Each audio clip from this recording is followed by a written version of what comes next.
নমস্কাৰ পুৱাৰ প্ৰথমটো খবৰ আৰু এটা ব্ৰেকিং নিউজ পঞ্চায়ত নিৰ্বাচনক লৈ কেতবোৰ ডাঙৰ মন্তব্য কৰিছে ৰাজ্যৰ মুখ্যমন্ত্ৰী ডক্টৰ হিমন্ত বিশ্ব শৰ্মাই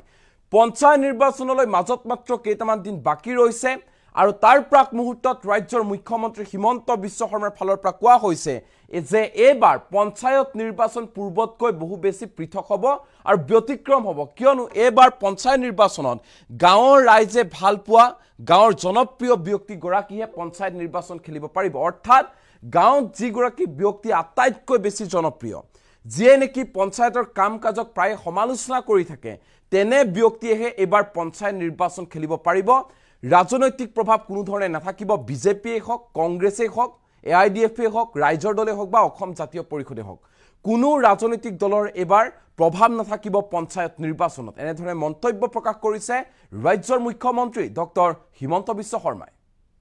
এই মুহূৰ্তত লৈছে এটা ব্ৰেকিং নিউজ পঞ্চায়ত নিৰ্বাচনক লৈ পুনৰ বৃহৎ মন্তব্য কৰিছে ৰাজ্যৰ মুখ্যমন্ত্ৰী হিমন্ত বিশ্ব শৰ্মাই পঞ্চায়ত নিৰ্বাচনক লৈ মুহূৰ্তত ডাঙৰ মন্তব্য হিমন্ত বিশ্ব শৰ্মাৰ মনোনয়ন পত্ৰ দাখিলৰ পূৰ্বে দিল্লীত মুখ্যমন্ত্ৰী হিমন্ত বিশ্ব শৰ্মাৰ বৈঠক দিল্লীৰ প্ৰায় পঞ্চায়ত নিৰ্বাচনক লৈ কেইবাটাও গুৰুত্বপূৰ্ণ মন্তব্য কৰিছে মুখ্যমন্ত্ৰী হিমন্ত বিশ্ব শৰ্মাই পঞ্চায়তৰ কাম কাজক সমালোচনা কৰা ব্যক্তিয়ে এবাৰ খেলিব পাৰিব নিৰ্বাচন গাঁৱৰ জনতাই ভাল পোৱা গাঁৱত জনপ্ৰিয় ব্যক্তি গৰাকীহে নিৰ্বাচন খেলিব পাৰিব কোনো ৰাজনৈতিক দলৰ এবাৰ প্ৰভাৱ নাথাকিব কোনো ৰাজনৈতিক দলৰ প্ৰভাৱ নাথাকিব কোনো নেতাই খেলিব নোৱাৰিব বিজেপি কংগ্ৰেছ এআইডিএফ অজাপ ৰাইজৰ দলৰ কোনো ধৰণৰ প্ৰভাৱ নাথাকিব পঞ্চায়ত নিৰ্বাচনত সকলোৱে নিৰ্দলীয়ভাৱে কৰিব পাৰিব প্ৰতিদ্বন্দিতা আৰু প্ৰতীক চিহ্ন লগত লৈ নহয় নিৰ্দলীয়ভাৱে পঞ্চায়ত নিৰ্বাচন খেলিব লাগিব প্ৰথমবাৰৰ বাবে দলীয় প্ৰতীক অবিহনে অনুষ্ঠিত হ'ব গাঁও পঞ্চায়তৰ নিৰ্বাচন আৰু এবাৰ অনুষ্ঠিত নহ'ব গাঁও পঞ্চায়তৰ সভাপতি পদৰ প্ৰত্যক্ষ নিৰ্বাচন নিৰ্বাচিত ৱাৰ্ড সদস্যই পৰোক্ষভাৱে বাছনি কৰিব প্ৰতিখন গাঁও পঞ্চায়তৰ সভাপতি পঞ্চায়ত নিৰ্বাচনক লৈ এনেধৰণে কেতবোৰ বৃহৎ মন্তব্য কৰিছে ৰাজ্যৰ মুখ্যমন্ত্ৰী ডক্টৰ হিমন্ত বিশ্ব শৰ্মাই পুনৰবাৰ কৈছো যে পঞ্চায়ত নিৰ্বাচন ইতিমধ্যে তাৰিখ ঘোষণা কৰা হৈছে কিন্তু পঞ্চায়ত নিৰ্বাচনৰ প্ৰাক মুহূৰ্তত ৰাজ্যৰ মুখ্যমন্ত্ৰী ডক্টৰ হিমন্ত বিশ্ব শৰ্মাই কেতবোৰ ডাঙৰ মন্তব্য কৰিছে পঞ্চায়ত নিৰ্বাচনত গাঁও পঞ্চায়তৰ নিৰ্বাচনত কোনে কোনে নিৰ্বাচন খেলিব পাৰিব সেই সন্দৰ্ভত হিমন্ত বিশ্ব শৰ্মাৰ ফালৰ পৰা কোৱা হৈছে পঞ্চায়তৰ কাম কাজক সমালোচনা কৰা ব্যক্তিয়ে পঞ্চায়ত নিৰ্বাচন খেলিব পাৰিব যিজন ব্যক্তি গাঁৱৰ ৰাইজে ভাল পায় গাঁৱৰ ৰাইজে মৰম কৰে সেই গৰাকী ব্যক্তিহে নিৰ্বাচন খেলিব পাৰিব যি গৰাকী ব্যক্তি গাঁৱৰ আটাইতকৈ জনপ্ৰিয় ব্যক্তি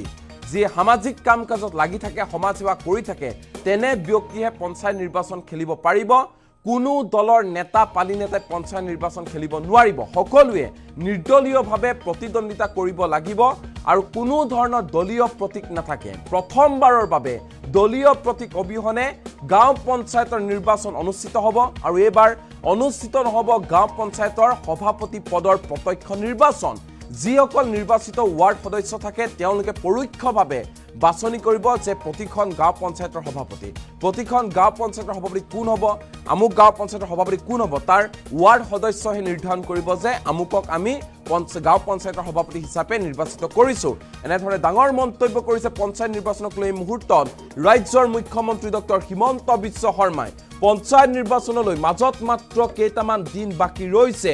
আৰু তাৰ প্ৰাক মুহূৰ্তত ৰাজ্যৰ মুখ্যমন্ত্ৰী ডক্টৰ হিমন্ত বিশ্ব শৰ্মাৰ ফালৰ পৰা পঞ্চায়ত নিৰ্বাচনক লৈ বৃহৎ মন্তব্য কৰা হৈছে যে পঞ্চায়ত নিৰ্বাচনত এবাৰ কোনো ৰাজনৈতিক দলৰ প্ৰভাৱ নাথাকিব পঞ্চায়ত নিৰ্বাচনত এবাৰ কেৱল মাত্ৰ গাঁৱৰ ৰাইজে ভাল পোৱা গাঁৱৰ জনপ্ৰিয় ব্যক্তি গৰাকীহে পঞ্চায়ত নিৰ্বাচন খেলিব পাৰিব কোনো দলীয় প্ৰতীক চিহ্ন লগত লৈ নিৰ্বাচন খেলিব নোৱাৰিব সম্পূৰ্ণ নিৰ্দলীয়ভাৱে প্ৰতিদ্বন্দিতা আগবঢ়াব পাৰিব নিৰ্বাচন খেলিব পাৰিব কাৰো দলৰ প্ৰতীক চিহ্ন লৈ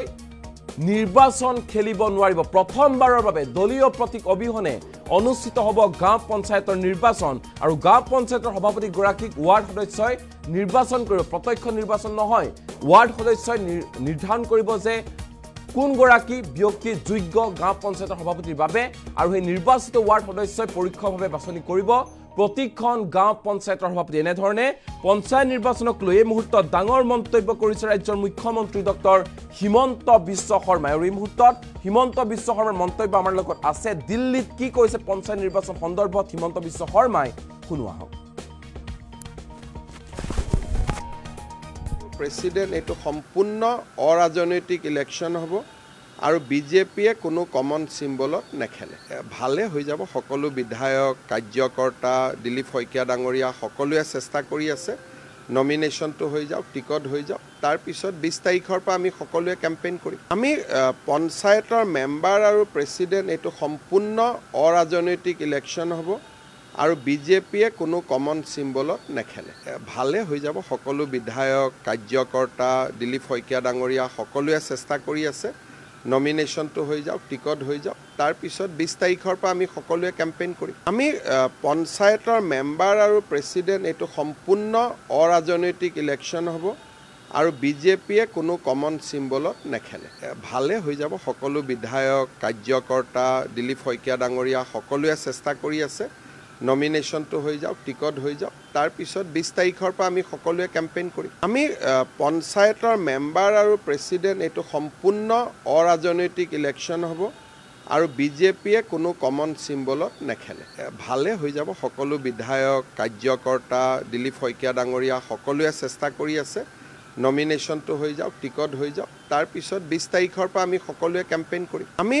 পঞ্চায়তৰ মেম্বাৰ আৰু প্ৰেসিডেন্ট এটো সম্পূৰ্ণ অৰাজনৈতিক ইলেকশন হ'ব আৰু বিজেপিয়ে কোনো কমন সিম্বলত নেখেলে ভালে হৈ যাব সকলো বিধায়ক কাৰ্যকৰ্তা দিলীপ শইকীয়া ডাঙৰীয়া সকলোৱে চেষ্টা কৰি আছে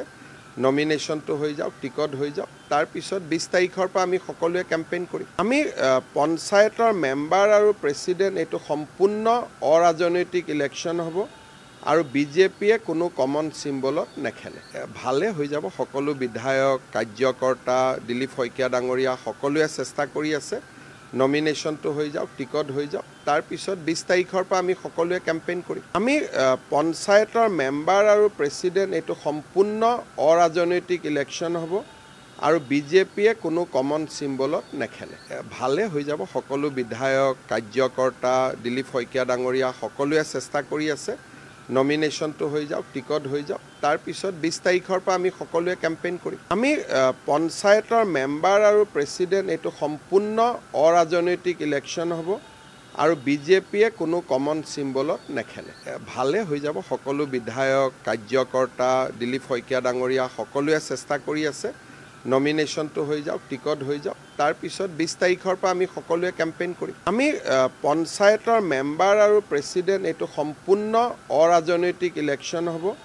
আৰু বিজেপিয়ে কোনো কমন সিম্বলত নেখেলে ভালে হৈ যাব সকলো বিধায়ক কাৰ্যকৰ্তা দিলীপ শইকীয়া ডাঙৰীয়া সকলোৱে চেষ্টা কৰি আছে নমিনেশনটো হৈ যাওক টিকট হৈ যাওক তাৰ পিছত 20 তাৰিখৰ পৰা আমি সকলোৱে কেম্পেইন কৰিম আমি পঞ্চায়তৰ মেম্বাৰ আৰু প্ৰেসিডেন্ট এটো সম্পূৰ্ণ অৰাজনৈতিক ইলেকশন হ'ব আৰু বিজেপিয়ে কোনো কমন সিম্বলত নেখেলে ভালে হৈ যাব সকলো বিধায়ক কাৰ্যকৰ্তা দিলীপ শইকীয়া ডাঙৰীয়া সকলোৱে চেষ্টা কৰি আছে নমিনেশনটো হৈ যাওক টিকট হৈ যাওক তাৰ পিছত 20 তাৰিখৰ পৰা আমি সকলোৱে কেম্পেইন কৰিম আমি পঞ্চায়তৰ মেম্বাৰ আৰু প্ৰেসিডেন্ট এটো সম্পূৰ্ণ অৰাজনৈতিক ইলেকশন হ'ব আৰু বিজেপিয়ে কোনো কমন সিম্বলত নেখেলে ভালে হৈ যাব সকলো বিধায়ক কাৰ্যকৰ্তা দিলীপ শইকীয়া ডাঙৰীয়া সকলোৱে চেষ্টা কৰি আছে নমিনেশনটো হৈ যাওক টিকট হৈ যাওক তাৰ পিছত 20 তাৰিখৰ পৰা আমি সকলোৱে কেম্পেইন কৰিম আমি পঞ্চায়তৰ মেম্বাৰ আৰু প্ৰেসিডেন্ট এটো সম্পূৰ্ণ অৰাজনৈতিক ইলেকশন হ'ব আৰু বিজেপিয়ে কোনো কমন সিম্বলত নেখেলে ভালে হৈ যাব সকলো বিধায়ক কাৰ্যকৰ্তা দিলীপ শইকীয়া ডাঙৰীয়া সকলোৱে চেষ্টা কৰি আছে নমিনেশনটো হৈ যাওক টিকট হৈ যাওক তাৰ পিছত 20 তাৰিখৰ পৰা আমি সকলোৱে কেম্পেইন কৰিম আমি পঞ্চায়তৰ মেম্বাৰ আৰু প্ৰেসিডেন্ট এটো সম্পূৰ্ণ অৰাজনৈতিক ইলেকশন হ'ব আৰু বিজেপিয়ে কোনো কমন সিম্বলত নেখেলে ভালে হৈ যাব সকলো বিধায়ক কাৰ্যকৰ্তা দিলীপ শইকীয়া ডাঙৰীয়া সকলোৱে চেষ্টা কৰি আছে নমিনেশনটো হৈ যাওক টিকট হৈ যাওক তাৰ পিছত 20 তাৰিখৰ পৰা আমি সকলোৱে কেম্পেইন কৰিম আমি পঞ্চায়তৰ মেম্বাৰ আৰু প্ৰেসিডেন্ট এটো সম্পূৰ্ণ অৰাজনৈতিক ইলেকশন হ'ব আৰু বিজেপিয়ে কোনো কমন চিম্বলত নেখেলে ভালে হৈ যাব সকলো বিধায়ক কাৰ্যকৰ্তা দিলীপ শইকীয়া ডাঙৰীয়া সকলোৱে চেষ্টা কৰি আছে নমিনেশ্যনটো হৈ যাওক টিকট হৈ যাওক তাৰ পিছত 20 তাৰিখৰ পৰা আমি সকলোৱে কেম্পেইন কৰিম আমি পঞ্চায়তৰ মেম্বাৰ আৰু প্ৰেচিডেণ্ট এইটো সম্পূৰ্ণ অৰাজনৈতিক ইলেকশ্যন হ'ব